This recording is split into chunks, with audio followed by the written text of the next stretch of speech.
It's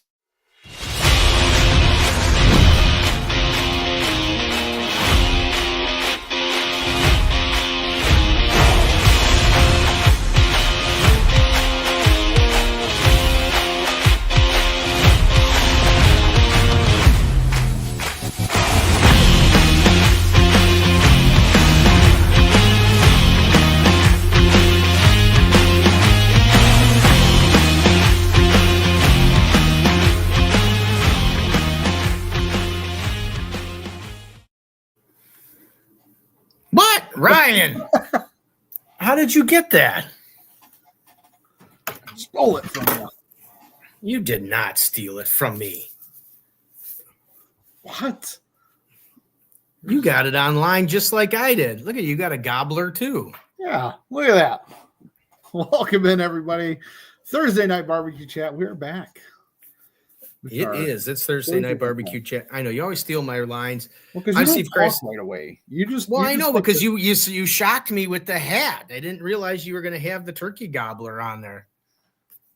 Uh-oh. Harry's walking away. See Harry running for something. He's done. Oh, look at it. So anyway, I'm Steve Kress. I'm the grill department manager over at Wanamakers in lovely, beautiful downtown Downers Grove, Illinois. And the man sitting next to me wearing the exact same hat I am, the chairman of the board, Barbecue Blackstone and Beer, Mr. Ryan Hoagland.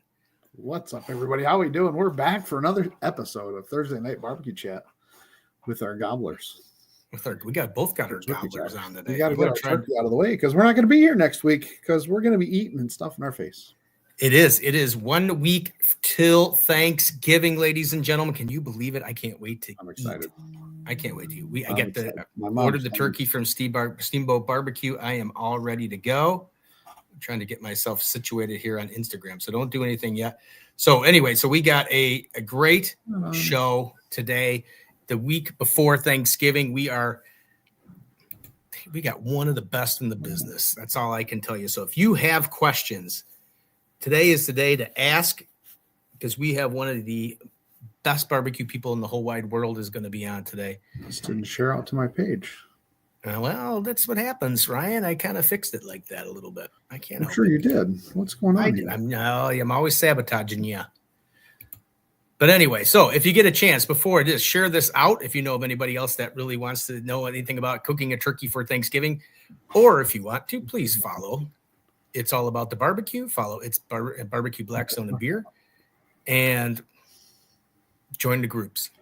Yes, I was trying to share it out. Now I couldn't even share it out because it's not going out to my page.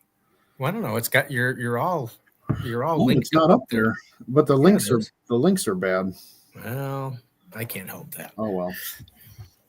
But anyway, so tonight, Ryan, we have one of our great guys. We had a great time talking to this gentleman the last time he was on, and we invited him back. Obviously, I invited him back for Thanksgiving because he's always full of wonderful knowledge, and he loves sharing it with everybody. So let's bring in. Would you stop playing with your gobbler? You know what, Ryan? I don't want to tell you, but my gobbler's longer.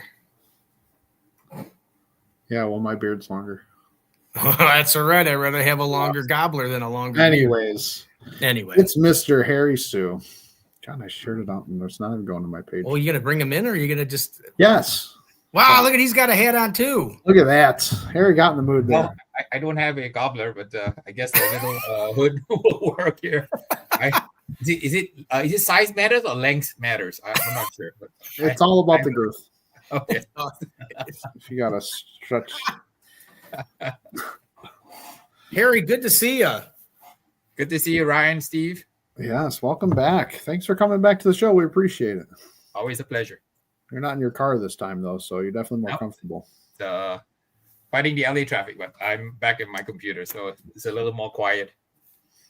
So you've been all over since I've been watching you. So I've been watching your Facebook and everything. You've been all over. You just were at the World Food Competition.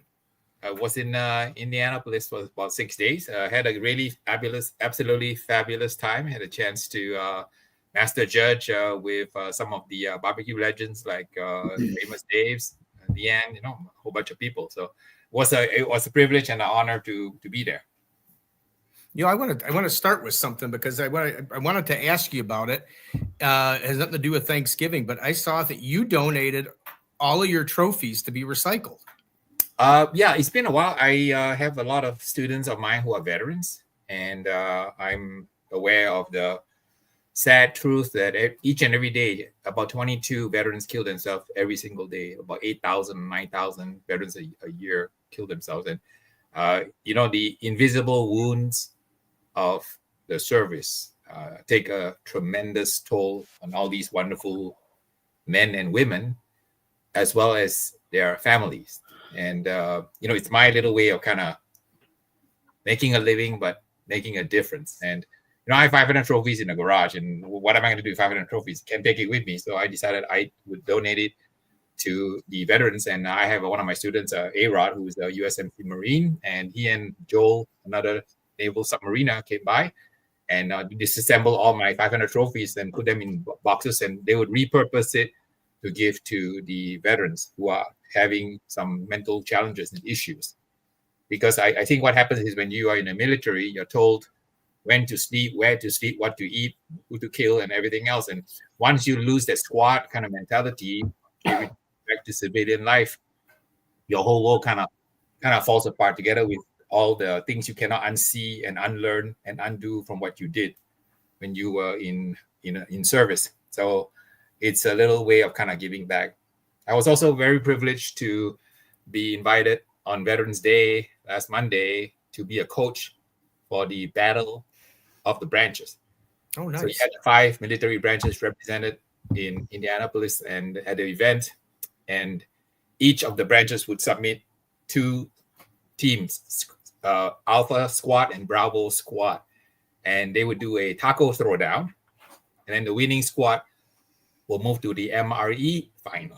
So it's a kind of a really fun thing to see these men who are facing some very terrible challenges themselves come together and be forced into the routine and the schedule of cooking a contest. Kind of gets them out of routine and puts them into that kind of squad mentality again, and watching them work through all the challenges, making the taco, and in the MRE challenge, picking from a pile of 10 MREs. The winner of the taco challenge gets to go first, followed to the end. So I think the Marines won the taco challenge, so they got first pick on the MRE table. So they got 2 of the better MREs, and then the 4 Coast Guards were the last. So they had the final pick on the last 2 MREs, and their MREs were, I think, like some kind of like a spaghetti or something. So anyway, long story short, the Marines won the MRE challenge because they were very crafty.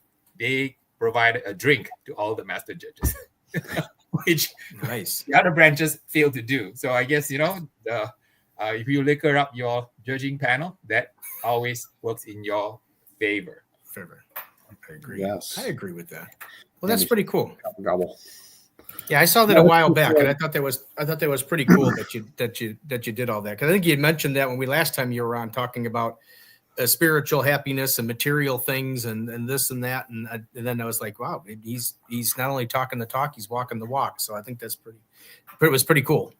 Yeah, I think that I encourage every one of your folks listening or watching to do an outreach, right? Show them our thanks, and if you cook barbecue, pull one of a veteran with you. Take them with you on a barbecue contest and let them kind of get back into the whole groove of being in a squad, because it's actually very therapeutic. So the routine of the schedule, the routine of the tribal dynamics, the community, the friendship, right, helps them to kind of reset their mind. For example, like right now in my backyard classes in Diamond Bar, I invite veterans to come and help. So I had many, many students. I had 5,000 students in the past 16 years in 300 classes. So I put a kind of a notice to all my students who are veterans. If you want to come, just come. I'll fit you into class, and we'll kind of get you into the routine. And you get to hang out with me the whole day, cook barbecue. How cool is that? I'd do it. I would too. Yeah, we didn't. We were hoping to get down there to the World Food Championships, but yeah, that the Battle of the Branches. That's our good buddy Sean Young with Mission 0 Hours. Yeah, Sean Young of Risky Brisket, and he was there, and it's a great message that we should get out, that there's just a tremendous kind of service that we're doing to our servicemen. Yeah, no, it's definitely a great thing. Sean does the classes with us at Wanamaker's here, so it's with Mission 100 Hours. It's a great thing. I've been involved since day one, since I got into barbecue with him as much as I can. It's a great organization. So check that out. I don't know if his website's up, but it's mzhh.org. So if you want to check out more about the charity itself, and then he has tons of stuff on there for the Battle of the Branches, so you can check out some of the pictures and stuff like that he did. So we're gonna change gears a little bit. Harry, we're talking Thanksgiving. All right. So what's your go-to for Thanksgiving? I mean, are you a full big turkey thing, or do you do brisket? Do you do? I mean, I think the word for 2024 is spatchcock. Right. Yes. Right. And it's easy. I always get a lot of requests around Thanksgiving, so it's a good opportunity to kind of share with your listeners and watchers, as well as my group of fans. They always ask me, what do they do with the turkey, right? And I think that you kind of have two options, right? You can do a wet brine or dry brine. And I tell people that if you need to do a wet brine, you got a 20-pounder, you got to get a 5-gallon bucket. And you got to kind of fill it with brine, and you got all that turkey juice sloshing around, and you got to get that 5-gallon bucket in your refrigerator. That means that you got to take the shelves out, and it's a huge hassle. So I tell people, forget about the wet brine in the 5-gallon bucket. Just spatchcock your turkey, apply your favorite barbecue rub on your turkey, and let it dry brine overnight uncovered in the refrigerator. That dries the skin out a little bit. And then the 24 hours allows the sodium chloride from the rub to penetrate through the skin and penetrate through the meat. Get your turkey all nice and seasoned. And just the best way to cook a turkey, in my opinion, is to smoke it. And the key to smoking is controlling the temperature. You don't want to get the breasts be above 155, but you want to get the thighs and the drums around the 170, 175 range. That will tenderize the dark meat. And if your turkey gets a little bit dark, just make sure that you wrap the wingtips with foil. If the breast gets a little dark, just wrap the breast with foil. Point your legs towards the fire direction, so that the hotter end of your turkey is facing the fire. And, you should get a beautiful turkey in probably 2 to 3 hours. Yeah, I love a good smoked spatchcock turkey. For my class on Saturday, I think both Saturday and Sunday classes, I did the turkey fatty. So it's really super easy. For less than $15, you go to Walmart, buy the turkey sausage in the tube, the seasoned turkey sausage, take it home and then mount it up, and then make some stovetop dressing, stuff it in there, and then do a little turkey bacon weave. And if you go to my Facebook pages, all of my Facebook page, you can go look at it, and you just plop the weave over the little turtle-shaped turkey fatty, get a can of Walmart cranberry jelly, and then just whisk it in the pot with some water to get it to the consistency of barbecue sauce. Pour that whole sauce right over the fatty when it's done, and then put some decoration on it and serve it as an appetizer. And if you are out there alone and you don't have family, don't despair. Follow my simple turkey sausage fatty recipes, and you can have a fantastic Thanksgiving just for yourself. I'm not opposed to that. I mean, I like the fatties. I do like a good fatty, but. And then you get a stuffing, you get a cranberry, you get a fatty. It's all in one, and you can do it for less than $15-$20. So do you have a preference between a fresh turkey or frozen turkey, or are they equivalent? Well, I'm known to be very cost efficient and very process efficient. I'm cheap and lazy, so the $15 Walmart turkey is good enough for me. I think that at the end of the day, turkey is fairly neutral. I think it's the sides that kind of make the whole meal.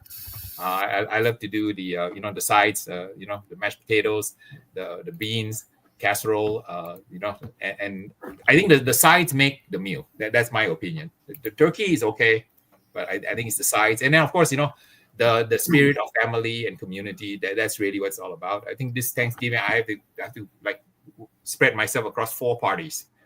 So I'm going to be driving back, crisscrossing Los Angeles and Orange County, trying to get to 4 different parties. So that's over a 2-day period. So it's all good. I enjoy cooking. So I think I'm going to bring the fatty with me, because the fatty is a lot easier to do than trying to do 4 turkeys for 4 parties. You're bringing Steve with you? That's crazy. I would do that. Yeah. Wait, you're bringing this with you? Oh, wow. Yeah. That's another good one. Yes. Yep. Yeah. You can find out that recipe on my website. Just go to my selectordaddybbq.com and just type in turkey, and a whole bunch of turkey ideas will pop up. Some are more elaborate and some are pretty easy. I think the one that everybody likes to do is my Tangalicious turkey. So if you can call it up, Ryan, it's a Tangalicious turkey. Because I use tang on my turkey, so it gets a color that no one can match. So you have an absolutely gorgeous bird that you can put on a centerpiece. We just put the link in the chat for that one right there. The bacon wrapped turkey and with cranberry jalapeno stuff. Yeah, if you like spicy, put the jalapeno in there. Just like the fatty, you can stuff. You can put some jalapenos in your stuffing. That's what I do. I'm from Los Angeles, so we like spicy food here. You got our good friend Fred Duda from Little Bird Kitchen says Harry is the best. Can Little Bird Kitchen send him some products to try? Sure, yeah. Who doesn't like free stuff? I mean, I'd take it. Yeah, right. So so you're on the side. What's your favorite side? What's your masterpiece that you make? I just like the combination of just 3 things: the meat and the cranberry and the stuffing. That I'm a simple guy. The others are great, but if I can get those 3 things, I'm happy. I was happy that in the World Food Championship, I judged the final table for the barbecue category, and there were some teams who had to turn in the sponsored meat, which was the Cornish hen by Sam's Club, and some of them made kind of like a little turkey Thanksgiving kind of a Cornish hen, and that hit the spot for me. Nice. So, do you like your cranberries with the ripples on the side? I just like the jelly that I make into a barbecue sauce. So what I do is I spike it with my hot sauce. So I have a barbecue sauce that's called Hot Burn. I use 1 second overall in the Scoville wort. So I put 2 tablespoons of that into the cranberry mix, and it's got a nice kind of warmth to the cranberry. And I think it pairs really well with the stuffing and the turkey meat. So you're a homemade cranberry guy then? Well, it comes from the can, so I can't claim any credit. Okay, no, that's what I'm asking. Do you make it fresh, or do you go pour it right out of the can? Pour it right out of the can from Walmart. Yeah, it just works just as well. I know that people have a whole ritual and tradition around, cooking the cranberry sauce from the organic, free range organic line caught cranberries. Yeah. So, I'm going for processed food. I'm going for the can. The fresh ocean spray cranberry. Ocean spray cranberry, yes. Can't go wrong with it. That's I'm dressing and mashed potatoes for me. That's my green bean casserole. Mm-hmm. I know you said that last week, but I mean, I know I'm not a green bean person. I'm not a whole green bean type of thing. So once a year is okay, right? Yeah, I mean, I'll suffer with it. I mean, I'll have it if it's there, but it's just it's not something. It's not something that I would make or look forward to. Thanksgiving. You got that cranberry mushroom soup in it, so how can you go wrong with that combination? Cranberry mushroom soup. The cranberry. I'm sorry, the mushroom soup with green beans and then the fried onions. I mean that's a classic. There's 3 ingredients. Pop in the oven, you're all set. So easy to make. I mean, I don't know if Steve can make it, but I don't know if I can make it. I got on Instagram. Old Arthur's Barbecue is on. Hello, Old Arthur's Barbecue. Yes. Does Harry have a preferred brine when he does a whole bird? Do you have a certain brine that you prefer? I typically do a normal brine. Let me give them the recipe here. It's just scale it up accordingly. Just let's see. Let's see here. I'm looking for my here's a brine recipe here. I keep it handy. I get a lot of requests for the brine recipe. Okay, so if you want to write it down, it's basically a 1/4 cup of kosher salt, 4 cups of water, and a 1/2 cup of brown sugar. That's your basic brine, and that salinity level will be good if you brine for 3 hours. So that's my normal routine. So, and then you can add other stuff to it. You can add peppercorns, you can add bay leaves, but the basic is salt, water, and sugar. So the easy way to remember is 4 cups of water to 1/4 cup of kosher salt. 4 cups of water with 1/4 cup. So it's like 4 and 4. So they're easy to remember. And then you just add about 1/2 cup brown sugar, or as much or no brown sugar if you like. And then add any herbs that you like to add in there. I can use this to make an Asian style marinade. I add some soy sauce to it, add some ginger and garlic to it. If you want to make a kind of a Greek version of the turkey, you can add some oregano to it. You can also do kind of what I call a South American chimichurri style. You can add some parsley in it, add some red wine vinegar. So the basic brine is very versatile because it's kind of like a building block. You set up the brine, then you add the other component to match whatever culture or whatever tradition you want to follow. Let's say you want to make a Thai curry turkey, you would add some Thai curry paste, and then you would just marinate the thing in 3 hours, spatchcock it, throw it in your grill. Happy, happy, happy. Right. I think the last time I brined a turkey, I think it was just a turkey breast, but it was similar to that. But then we did, I think it was oranges. You have a visitor. Hey, that's my son. You totally got the same package. Wow. I Okay. had, because I got the same. Your head beats us all. So good for you. Yes. Yeah, I got that one here. It was around the house. I think Tommy. Gobble, gobble, gobble, gobble. Gobble, gobble, gobble, gobble, gobble, gobble. So, how do you get to? I am a big fan of Thanksgiving. One of the things I like the most is the skin on the turkey.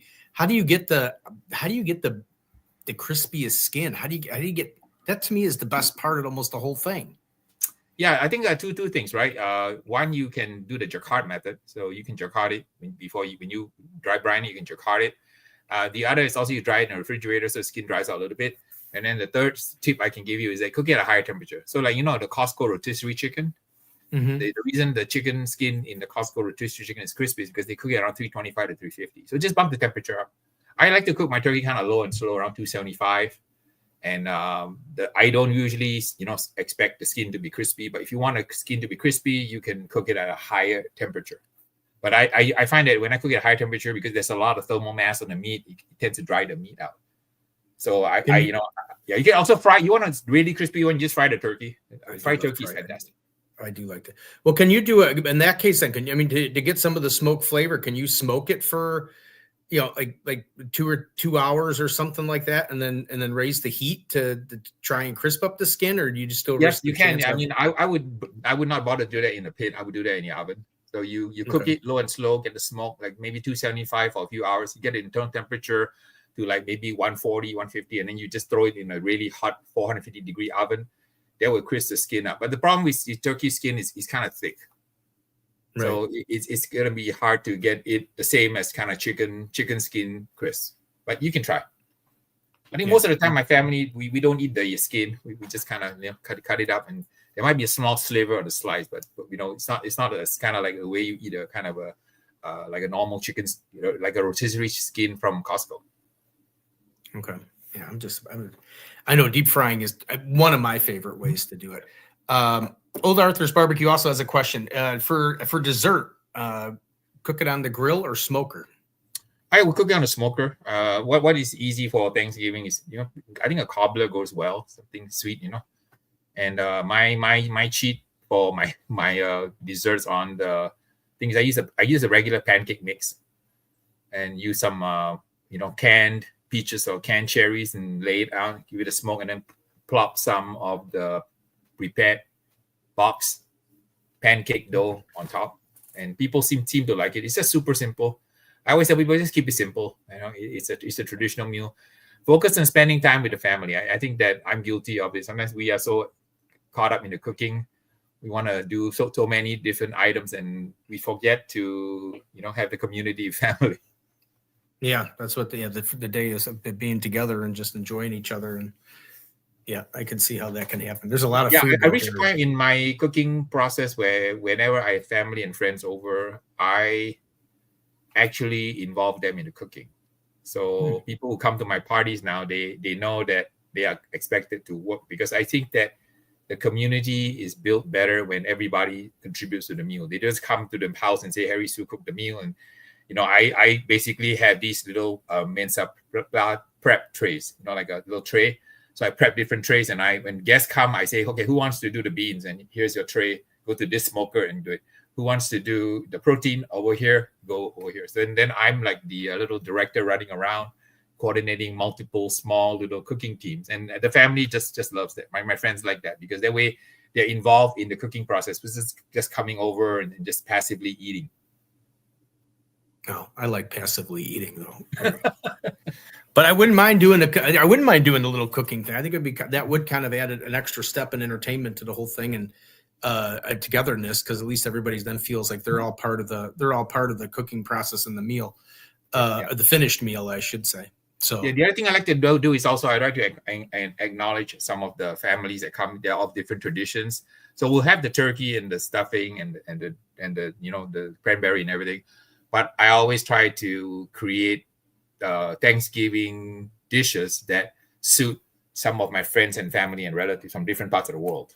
So, for example, I'm doing a Filipino party, and for that one, we'll do the turkey, but I'll do some Filipino other type things to go with it.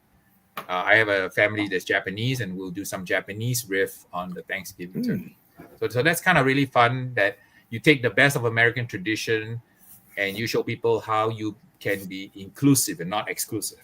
And you invite people in by cooking something that pays homage to their tradition and their culture. So let's say you know that somebody who is Italian, right? Let's say come to your home and you say, okay, I'm going to honor your Italian heritage and I'm going to do something Italian as part of the Thanksgiving meal. We'll have the turkey, but I'm going to do something and maybe throw together a spaghetti and meatballs on the side. I've been known to do that. So yeah, I have this thing I do called the make your Italian grandma cry meatballs. Where I smoke these like ginormous meatballs. And it's super soft and tender. It's my take of a dish in Asia called lion's mane meatballs. But I do it Italian style with a scratch-made, marinara sauce. So I think I posted on Instagram a couple of days ago my test recipe. I'm trying to get my recipes kind of figured out before I actually have to do it next week. Yeah, right.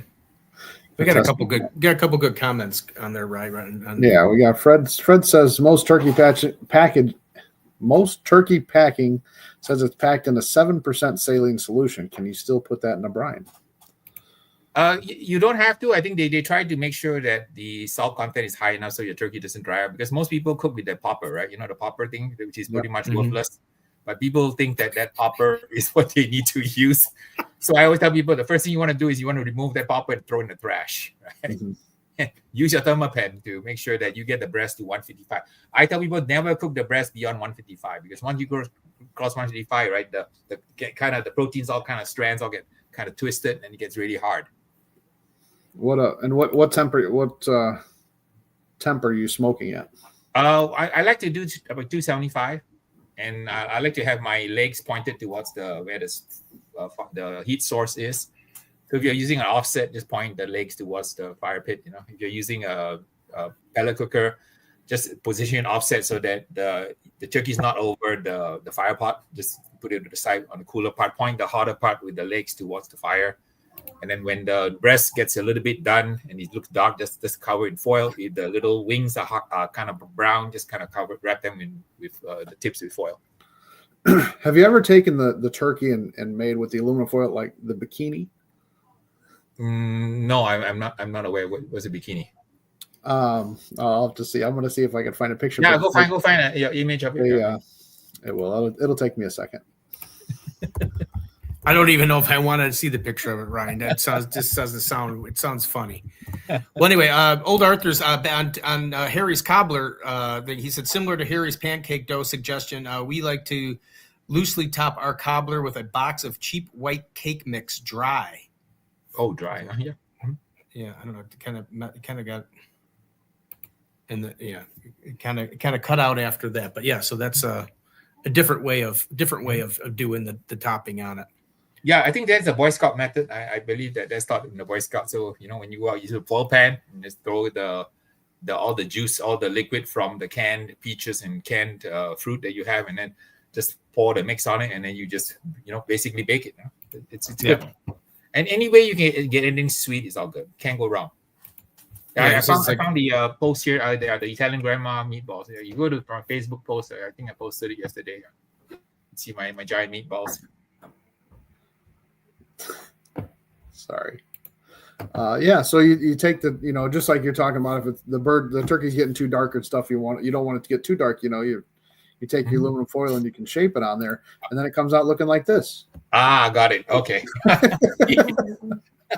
only Ryan would come up with something like that. Why did I? I had my mic muted. Oh my god. Oh yeah. Put it up again. Steve missed it. Ryan, put it up again. Yeah, we go. You put I see they put lemons on the front. You need a Hawaiian, lay. Yeah, a little lay on there. Yeah, Yeah, that's not even. Oh, I wanted to add also a tip that I give all my students here. If you don't have a turkey that is properly done and it's still raw, don't panic. So I know your family is all waiting for you to carve the turkey and the turkey is raw on the inside. Don't panic. What you're going to do is you're going to separate the quarters from the turkey and then microwave the thighs and the drums. That's a kind of a trick that you can use. Once you microwave it, it's going to cook it, and then you just bring it back and reassemble the turkey and start carving and pretend nothing has gone wrong. So you'll be the hero of the evening. Because I know a lot of men out there, it's just such a tough night because you got to make sure that bird is perfect. You got 20 people staring at you.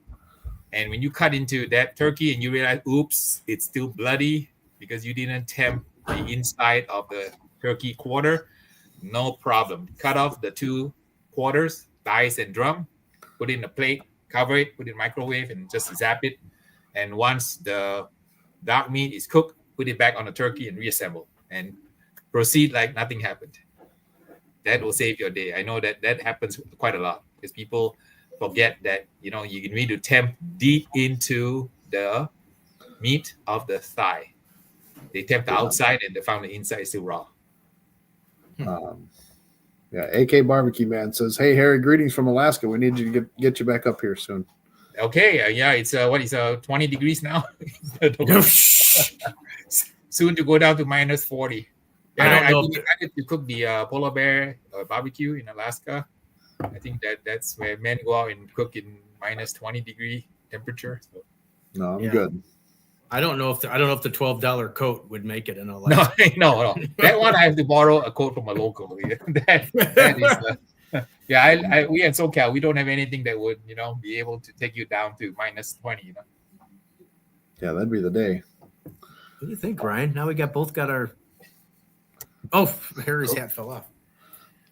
I can't. How are you supposed to concentrate on this show? Well. I just thought it was kind of neat. We got mid-show.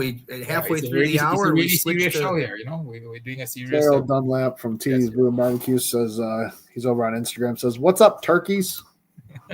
What's up?" So I know in a lot of barbecue, like everybody talks about the rest and stuff. Do you rest your turkey or just take it out and eat it? Yeah, I mean, you want to make sure it's not too hot that you don't burn yourself trying to cut the bird. So just give it a few minutes to rest. Yeah. Okay. I kind of noticed that, Ryan, wearing this turkey hat. I don't know if you remember the 1960s, Batman show. I kind of look like King Tut. I don't know if you remember that show. Oh, I do actually, Steve. Thank you very much.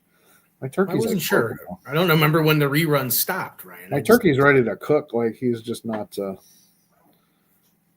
Well, I can't help that. I don't want to say, Ryan, but look at that. It's ready for Thanksgiving. My stuffing's falling out.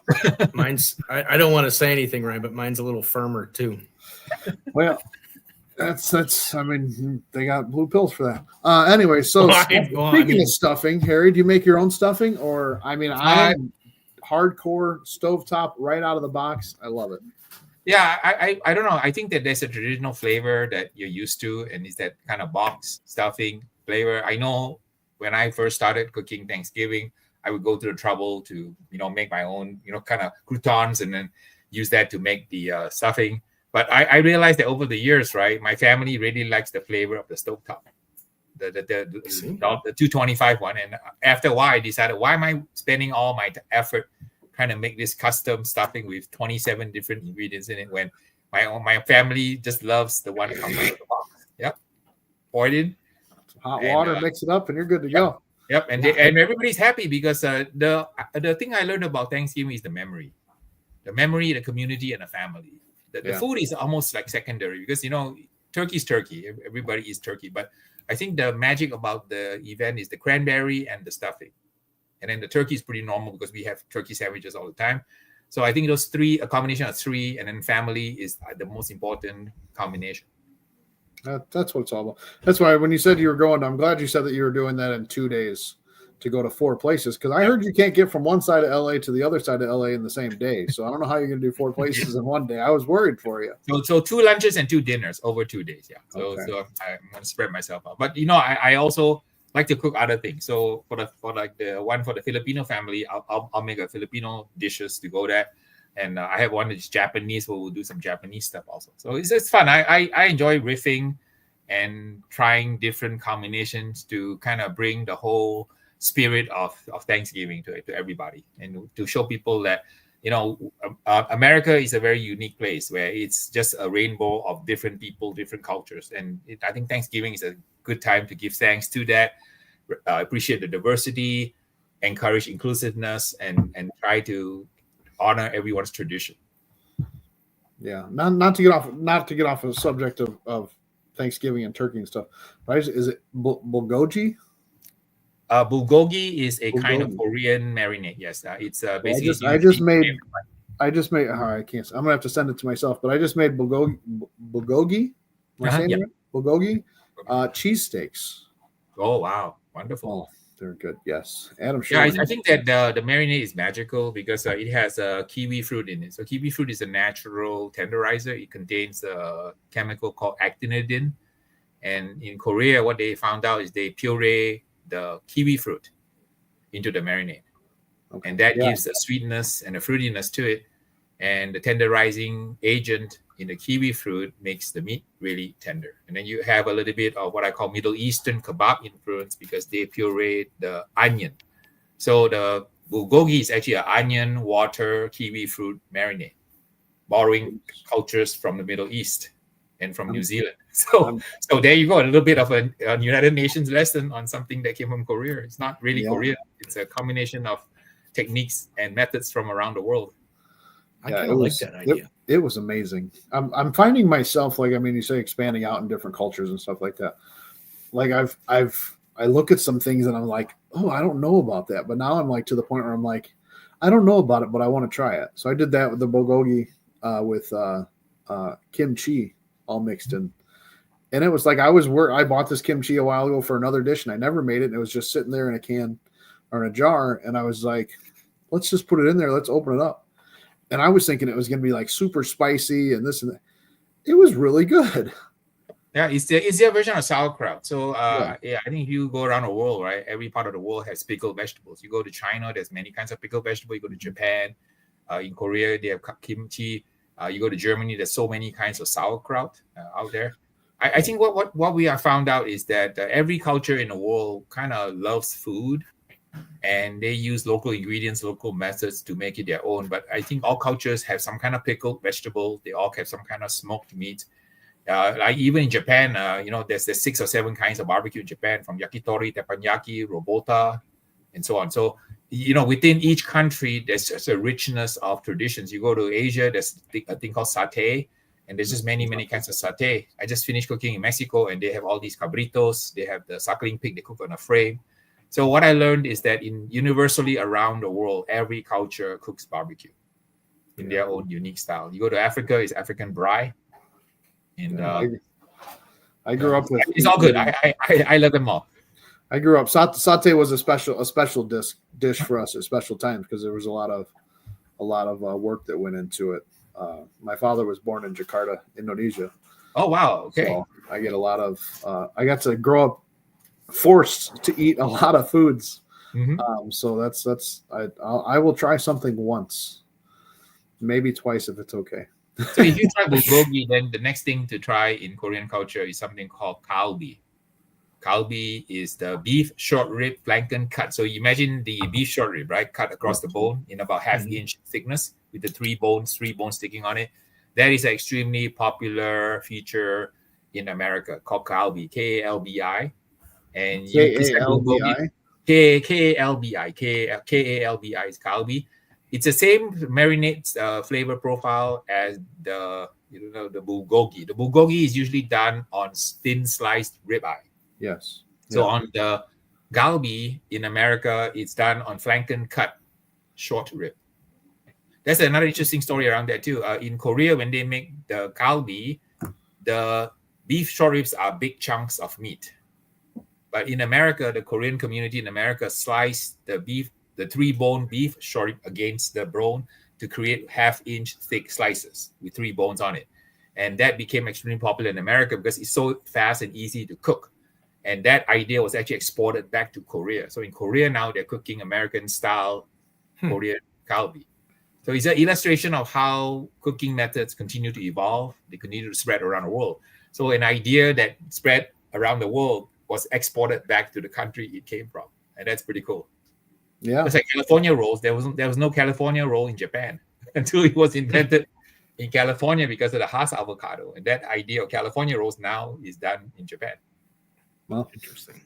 that's crazy. I mean, you know, if we're talking that, it's the same thing with like soccer. And when it was football and it came over to America, Yep. and then it went back to Europe, and Europe then changed it to football, but they never changed it back in America. So that's why we call it soccer, but they changed it to football. They just never told us. 11 men on each side, right, kicking a ball around the field. Yeah. So, Yeah. Sorry, Steve. Oh, Steve, I didn't know you were here. How you I know. doing? I've told you I'm a barbecue geek as well, and I was listening to you guys talk about the bulgogi and the kalbi and that because that's interesting. It's interesting flavor. There's a lot of people commenting on that section there. That was There is. I was going to get to yeah, that. you can actually do a what do you call bulgogi turkey. So you go to a Korean store, and there are many around, and you buy the galbi or the bulgogi marinade in a jar. It's like $4.99. Yeah. And what you can do is you can actually put that on your turkey. And then And the way you do that is I recommend you take out the skin first. Take out the skin, score the turkey, right? Kind of put some nice score marks like the movie The Predator. You know, you cut it out, and then you pour that marinade on it on a pan, and then let it soak, and then do a spatchcock skinless turkey using a Korean marinade, and serve with some kimchi. Your family will be blown away. I could just do that. I mean, if I didn't, I mean, I guess I could just go get a big turkey breast and do that. You can, yeah. I mean, the turkeys are like $14 at Walmart. So I would just cook the normal bird for the family and then do a little kind of, a fun little riff bird on the side. Yeah, that sounds. That's something. I just when Harry was talking about the international flair to the Thanksgiving thing, I think that's just that'd be kind of just like a neat thing. Whether you have people, backgrounds or not. I mean, just different flavors on the table besides what we would normally traditionally have. I think it'd be kind of neat. That would liven up the whole table a little bit. Conversational piece, and I think it shows respect when you honor your friends and family. You may have neighbors that were originally, say, I don't know, from Poland, from European countries, and you just say, hey, I'm just going to do a riff on something that's from your country, and I have a second turkey that I got from Walmart for $14, and I'd like you guys to try it. It's amazing that once you tear away the skin of the turkey and you score the turkey, right? And you put whatever the country's marinade is on it. So let's say you want to do a South American churrascaria.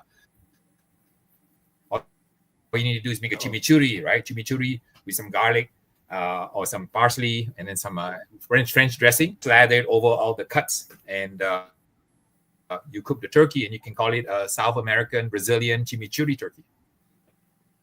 Wow. So it's only limited by your imagination. Just have fun. And if you're doing that Brazilian turkey there, Ryan, you could put the bikini on it, and then this way it would be.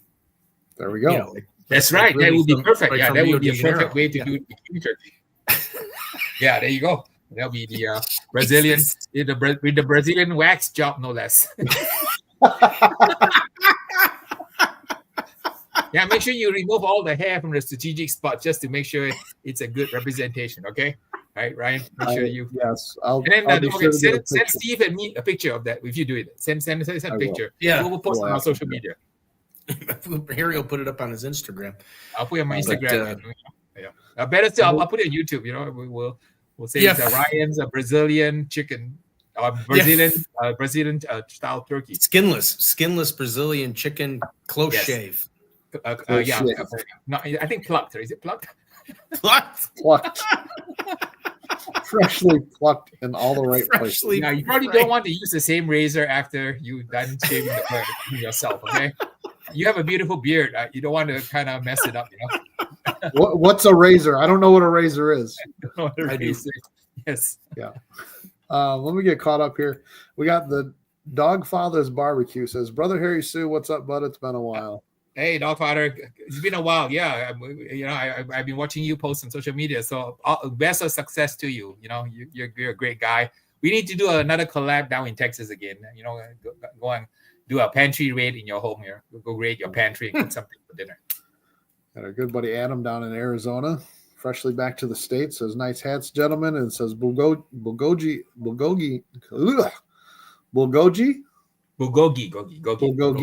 is amazing. Adam's our good friend. He's been following for a long time. He's in the U.S. Air Force, and he was in Germany for a long time. And when I first met him, and now he's back. He's back in Arizona. So thanks for your service. Thank you, Adam, for your service to our country. Yeah, he said they sold that marinade on base too. It's delicious. And then, you can actually use it on everything. I actually use a little bit of it when I cook. So if you make a stir fry, right, rather than try to get the oyster sauce and all that, you just put about a quarter cup of that bulgogi marinade right into your vegetable that you're cooking. It's actually amazing. It was really good. Like when I was putting them, I just had thinly shaved sirloin as what I used for it, but just dumping it out and the aromas came out, and I was like, oh, I can't wait to get home and cook this tonight. But there's so many what I call prepared sauces from Asia that just are great out of the bottle. So rather than try to fix everything yourself, just buy these things and just use it at Libum. I have a hoisin sauce, I have oyster sauce, I have fish sauce, I have the bulgogi sauce. So those are like my go-to sauces. So when I don't cook something for myself, I won't have the trouble. I just use one of these sauces and use about a quarter cup in the dish I'm making, and it always comes out great. Then he says, love that with the beef ribs in Argentina cooking as well. What? Flank and cut is awesome on the live fire cook. Yeah, it's part of what I call Harry's happiness in a bag. So you get one of those 2.5 gallon bags. You put the flank and cut short rib in it. You pour the jar of the marinade from the store that you bought, and you take that bag with you to a tailgate, to a campsite, to a potluck. And then you just bring it out and just grill it over open fire, and you make a lot of friends. You take it camping with you. It's really fun. You need that, Ryan. I need a lot of friends. Are you trying to say something? I mean, something that'll trying to say something here, Steve? I mean, obviously, if you're going to come with the bikini turkey, you're probably better with Harry's, thing in the bag there. Dogfather's Barbecue said, but Harry, how about a smoked stuffed meatloaf from Texas? Absolutely, yeah. I would, stuff the meatloaf, and then if I had any leftover brisket, right, I chop up the brisket, mix it into the meatloaf, and you get a little chunks of brisket in your meatloaf. If you can have burn ends, even better. So you can do a Texas-style smoke burned ends meatloaf, cook in the pit. And then jazz up your barbecue sauce. Jazz up your sauce with a little bit of like barbecue sauce instead of just using ketchup. So half ketchup, half barbecue sauce, and slide it on. And if you want to put some hot sauce, it's going to be absolutely fantastic. And if you really want to be creative, you can shape your meatloaf into a turkey shape also. And just like the ones on your head, you can make it. It's just like cook the different parts, right, of the meatloaf in different molds. And then use toothpicks to reassemble it at the end. So it's like a turkey, but it's meatloaf. Well, I did just see a thing that I'm going to do is actually with, I've got a lot of people that make their own bread and rolls and stuff like that. So I just seen somebody takes their bread and they make a smaller loaf out of it. But then the way they cut it and fold it over, it comes out looking like a turkey. Yep. Only limited by your imagination. So I think a turkey-shaped meatloaf centerpiece would be a fun project to do. As long as it doesn't come out like in, Christmas Vacation where you cut in the turkey just trying to dries up. Yeah. Wait, Clark. Oh man. Well, we're getting towards the end here. What about Harry? We haven't covered desserts yet. Oh, that's the best part of the whole thing. Well, a little bit. Old Arthur's was talking about. I just talked about the dump, dessert that you can do on the pit. There's something simple. Yeah. I always tell people just keep it simple. I mean, you can do a a simple custard, and I like grilled fruit also. So you just grill some fruit and put it, on top of vanilla ice cream a la mode. I think that I've been doing a lot of grilled fruits right now in California. We have persimmons. I don't know what persimmons. They are in season now, so I love to grill persimmons. And then, the grilling brings out the sweetness and caramelize the sugar, and then have the grilled persimmons, really like super overripe persimmons. I usually put them on the counter for a week or two until they get super soft and ripe. Grill them and then serve them with vanilla ice cream. All right, that's good. We got our good buddy Paul Buop from Smoking Gus says, "I haven't seen Harry in 2 weeks." Yeah, he was. You should come out to Indianapolis. I was there for 6 days, so met a lot of fans. Had a good time. So if nobody's been to the World Food Championship, you really need to visit it. It's 12 categories over all 4 days. So the preliminary rounds, like 40 to 50 teams, and then the final 10 end up in the final table. So it's like 5 or 6 different contests each and every single day, and the best of the best from the world come to compete across 12 categories, from live fire to barbecue to noodles to dessert to vegetarian, you name it. All the categories are represented, and you can see some of my Instagram posts. Some of the culinary creations are just spectacular, almost like a work of art, too good to even eat. I was kind of surprised when I think it was World Food posted all the 2024 world champions, and that one that you mentioned just a few seconds ago really surprised me because I didn't know there was a world champion of noodles. I didn't. Yeah, noodles. Pretty much any food you can think of, they have a world champion. Even the bacon category, bacon world champion. So if you look at the roster of the 12 categories, Mike McLeod was very savvy in the sense that he tried to acknowledge every single cuisine. I ate some of the pasta entries, and they were absolutely fabulous. There was a seafood entry, and even Chef's Choice. I think on the seafood entry that I ate, the lady had the grouper, I think, caught in Florida and flown to Indianapolis like overnight. Wow. And it was like $400 for this, pile of grouper meat, and she cooked it on a cedar plank, and it was absolutely out of this world. I never eaten fish so fresh and so good before. And there was this gentleman who made a porchetta, and he learned it from an Italian chef. So he flew to Italy to learn how to make porchetta, and then brought the Italian chef back to his backyard in America to spend a week with him so that he could master the porchetta. And it was like this, you see my Instagram post, is this absolutely gorgeous porchetta concoction. Beautiful. Wow. See, I got to get down there. I wish it was close by again, because I really wanted to get to that one. Well, jump on a plane. America is just 5 hours, across from end to end. That is true. It is true. Paul said, what did you think of the MZHH pumpkin dessert? MZH pumpkin dessert. I didn't see that one. I thought it was great. yeah, close enough. I mean, I ate so many desserts, right? It wasn't marked what they were, but whatever they turn in, it's got to be great, right? I mean, it's absolutely fabulous. When you go to the World Food Championship, these are the people who qualified in their regionals. So you have to battle across America, because each regional, and I judged like 3 or 4 of these regionals for famous days across the country, and up to 10 of the best teams cook in the region, and then they only give 3 golden tickets to the finals. So once you get to the golden ticket final, there's another 45 teams you battle, and from the 45 you battle down to 10, and then 10 there's only 1 winner. So it's really a pretty brutal contest. I was surprised some of my buddies like Al Lino from Rio Smoke, who won last year, they didn't make it, and then even like Lee Hinkle from the Air Force, they won the live fire challenge last year. They didn't even qualify this year. So the competition is fierce, really, really fierce. Yeah. And then Kutcher says, my wife makes a really good Thai tea pie for the holidays. Yeah. That sounds good too. You guys know what Thai tea is, right? When you go to a Thai restaurant and you order the tea to have, when you order Thai food, that tea has a very unique condensed milk, evaporated milk tea flavor. And I guess if you infuse that into a pie, it's going to be a fabulous pie, even maybe like a meringue or maybe like a creme brulee, Thai tea creme brulee. So it's all about, having what I call fusion cuisine. I made a post online about Confessions of a World Food Championship Master Judge. A lot of teams out there, they're not paying attention. So I offer them 12 tips on how to become a world champion.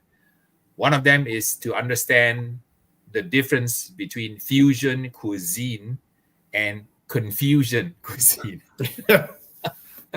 Sometimes, people don't realize that there are some things you can do and some things you cannot do. And you really need to be very careful not to cross the line from what I call fusion cuisine to confusion cuisine.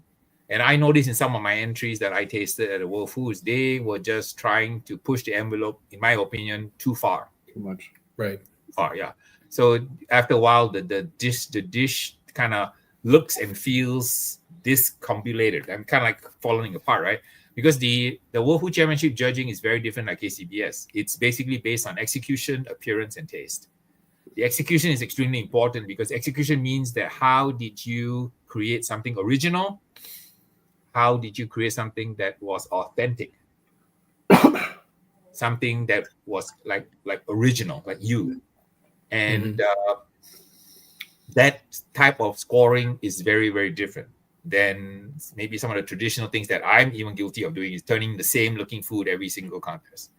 At the World Food Championship, you really have to push the envelope. But you need to know how to push the envelope so that it doesn't cross the line from fusion to confusion. And I noticed that there were a few teams that they crossed over the line. It was like too way far out. Would never work. And it didn't. Yeah. Well, yeah. So I mean, if you do like something with clam chowder and a burger, it's probably a little bit far from the. Or you do an Elvis and then you put a peanut butter and bananas with your burger. That is, I think, a little bit pushing the envelope. We always say, right, pushing the envelope is great, but you got 5 master judges, right? And half of them don't like it, then you're sunk. You're much better off riffing off a classic. So let's say you are a Middle Eastern team and you're cooking something like the burger. Why don't you make the patty season with Middle Eastern seasonings? Why don't you cure your own bacon on site with Middle Eastern spices? Make a Middle Eastern style ketchup. Make a Middle Eastern style mayo dressing. I think that would resonate a lot better with me as a judge, right? Versus you trying to create something like, like a banana and peanut butter burger following Elvis. Great idea. Don't get me wrong. It's a great idea. But fusion and confusion, very fine line. See, I did the Elvis French toast. So French toast. That will work. Yeah. Because French toast is savory, right? Yeah. So it's kind of sweet. So if you do an Elvis French toast with a little bit of peanut butter and bananas, that would probably work. But if I did that on brisket, I'm not so sure. No. Never know. I got a comment on Instagram from Momcraft. The Thai tea pie has a cornflake crust and a thin layer of Nutella for dimension, and the custard doesn't make the crust soggy. So. Oh, okay. Yeah. Sounds like a great plan. I've written a bunch of stuff down here. I want to go look up and see what I can do. Well, that'd be something new for you. Yeah. Never know. You never know. But Christine says she loves the hats. And then Paul again said execution scores were all lower in the final round. Was that just tougher judging or true execution? Oh, you're talking about the barbecue category? Smoking Ghost Barbecue? Yeah, if you're talking about barbecue category, what happened was the barbecue finals was Cornish hen. So I can give you first person. I was there. I ate the food from all the top 10 teams. And the Cornish hen was executed by all the teams. But for some reason, the execution was flawed. For example, they had tough skin on a Cornish hen, which is very unusual. Because if you cook a Cornish game hen, the small one, right? The Tyson ones. Yeah. I mean, they're pretty tender, but I don't know what happened. I think out of the 10 teams, I want to say maybe 1/4 of the teams turned in unacceptable Cornish game hen skin, which I was surprising to me because these are the best barbecue teams in the world. And they've been cooking chicken thighs and chicken drums for eons.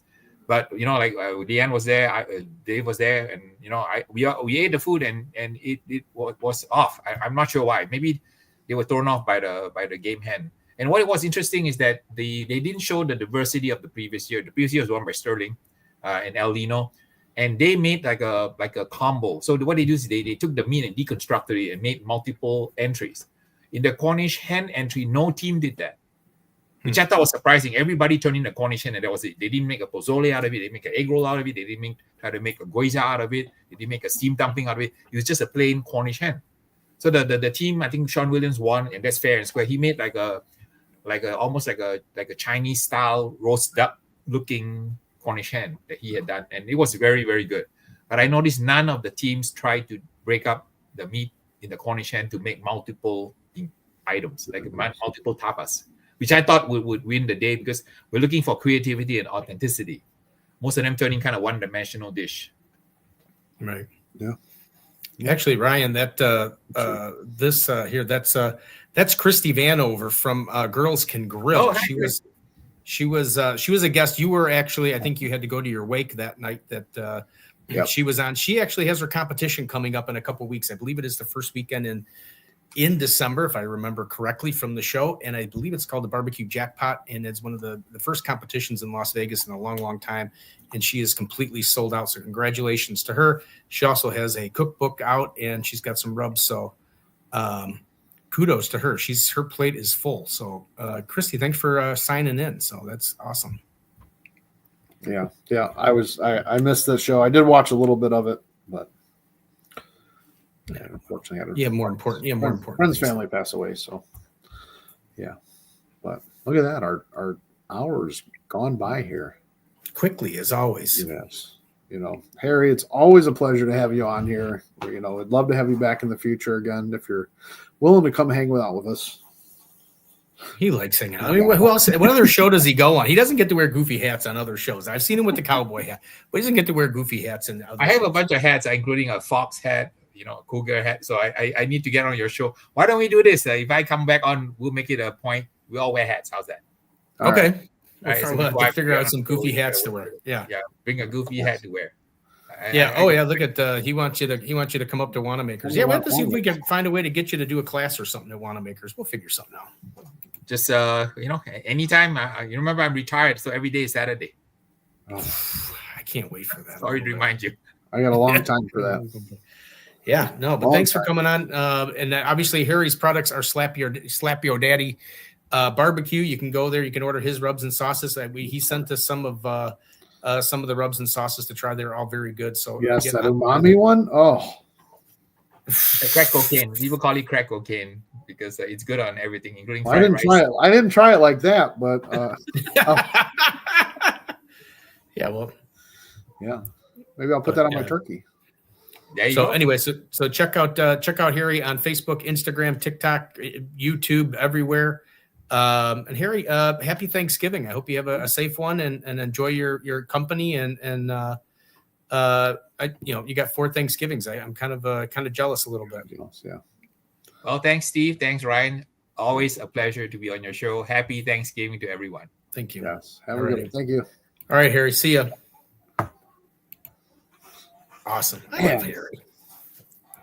He's always so knowledgeable. Yeah. He's so genuine. I'd love it. I can't wait till we get the time to meet him in person. Yeah, me too. It'll be a great time. Well, he's going to come up to Chicago. We got to get him here so we can do a pizza crawl. Look at his face. Got to get him back up here. Got to come do a pizza crawl, Harry. Yes, I'm doing the master class in Chicago at the Weber Schaumburg in Schaumburg. I think it's going to be Dustin Green from Weber said it's going to be probably around March, April. So I'll be in Chicago. I would love to go and do a taste of Chicago. I understand that I have to go around and eat the cracker thin pizza, right? Yep. That in the thick crust. So I guess it's like barbecue, right? It's a 3-hour argument, Jerry Springer fist fight. There's the thick and then the thin people, right? Right. So in order for us to be inclusive, we got to cater to both. So my recommendation is we do 2 different crawls.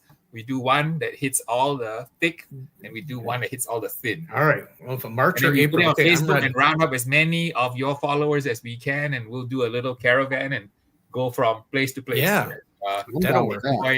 I just don't know how many. I just don't know how many Chicago style thick crust places we're going to be able to do in one day. I'm just saying. We're going to have to get. Everybody's going to have to get a slice because if you have more than one slice, you're pretty much doomed for the next place. But right. I'll get in touch with Dustin Green and see when that class is, and then we'll figure something out. Yeah, I think also Deuce Raymond, Raymond, he's also involved in the class. So why don't we do like a big Chicago soiree? I don't mind staying a week before or a week after the Weber event. The Weber event's usually, I think it's Thursday through Sunday-ish, some kind of thing like that. So if you guys want to do something, before or after, or even the weekend after, I'm all game. I don't mind hanging around Chicago. Awesome. I just need somebody's couch to crash on. Oh, okay. Well, you can. Hey, if you can come crash on my couch. You know what? I'm gonna kick my wife out of bed. You can have our master bedroom. Yeah, we'll do the pantry raid, and I'll cook you guys dinner. I mean, that's why. You can ask you're on my couch. Last time was at his house. I went into his pantry and scrounged a whole bunch of stuff and cooked his whole family dinner. He's great. His parents also. So it's pretty fun. He's on my couch, Ryan. I'm offering you guys can draw straws here, but I'd be happy to. I might have to be on the couch too. I don't know. Just give me a little pillow and I'll curl up in the corner or something. Yeah. It'll work. All right, Harry. Okay, guys. Bye. Tip. We brought Harry back in for a quick little. But yeah, no, that'd be cool. I'm all up for that. Yeah. I got to block off that time for March and April for when Harry's coming. I got to get a hold of Dustin Green now. Yeah, find out when it is, because if that's something that's going to happen, I didn't, get it on the books right away. Yeah. Harry left now because he wants to make sure don't bring it back in. But that'd be cool. But anyway, so awesome. Thanksgiving's next week. I hope you guys enjoyed the shows for Thanksgiving. Go back and watch Dave's from Butcher's. Got Sonny last week cooking some sides. And then we got the Master Harry Soo this week, giving some tidbits on stuff like that. If you have any more questions, feel free you can comment here if you wish. If not, go to Harry's Instagram, make some comments and stuff like that and ask him tidbits. Probably one of the nicest barbecue people I've ever met. Ryan, great month of shows. Have a good Thanksgiving, my friend. It was a great show. It's good. I'm going to bring Lee back up here. He says Harry cooks a great meal, I guarantee. Lee, I can't wait till I get to see you again because I heard some stories about a bachelor party. Good times. Anyways, yes, Thanksgiving is going to be awesome. We're not going to be here, but everybody out there, have a happy Thanksgiving. Enjoy your time. Hopefully you get some good food. But most of all, hopefully you get to spend some time with your family and your friends. Yeah, I got, I don't know, Ryan, I know you said you were going to Kansas City. I think you said, I did get my turkey from Steamboat Barbecue up there in Wheaton. So I'll be picking that up around 12:30 on Thursday, on Thanksgiving. So I'm kind of excited about that. I hope to see John Bovinette up there and, catch up a little bit. The turkey's amazing. I just hate to tell you, it's so, I know you're reading the comments from Lee. Lee says, "LOL." He said, "It's all true." I'm going on Thanksgiving, and they're talking about the bachelor party. But anyway,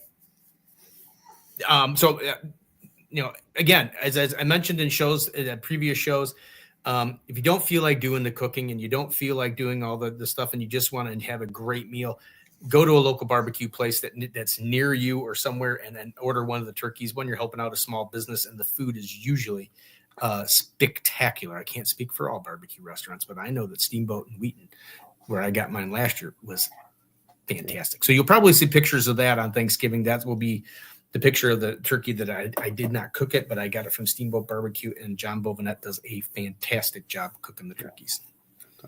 So, but if you guys are cooking, take some pictures. Yeah. Post them on both pages and both groups. It's all about the barbecue group and more, and the barbecue Blackstone and beer group.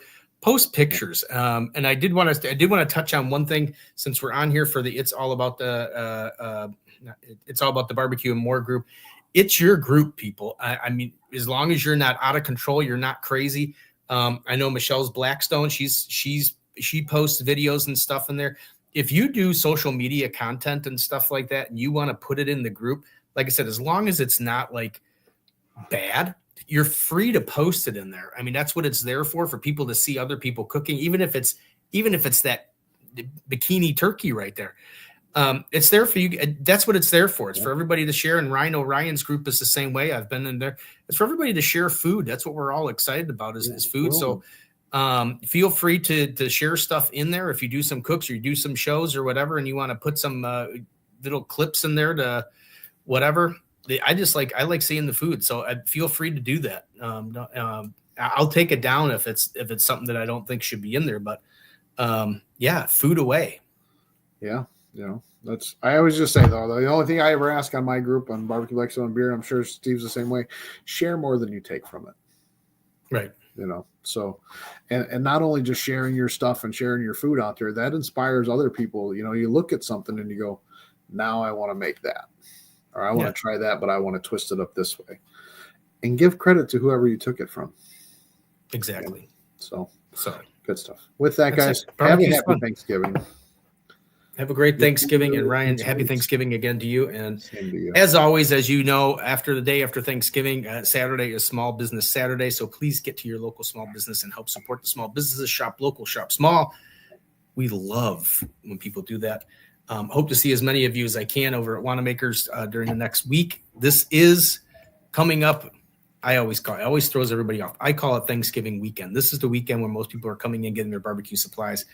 We still have a good amount of stuff there. So get on in and support your local community place there. You get your barbecue stuff at. Yeah. So with that, that's it. And be patient. And calm. Don't rush through the doors on Black Friday and trample somebody over. Yeah. Unless it's trying to get something from Wanamaker's. Right. So, all right, guys. Ian. Have a happy Thanksgiving. We'll see you in 2 weeks. See you in 2 weeks. Craig Carter. Bye.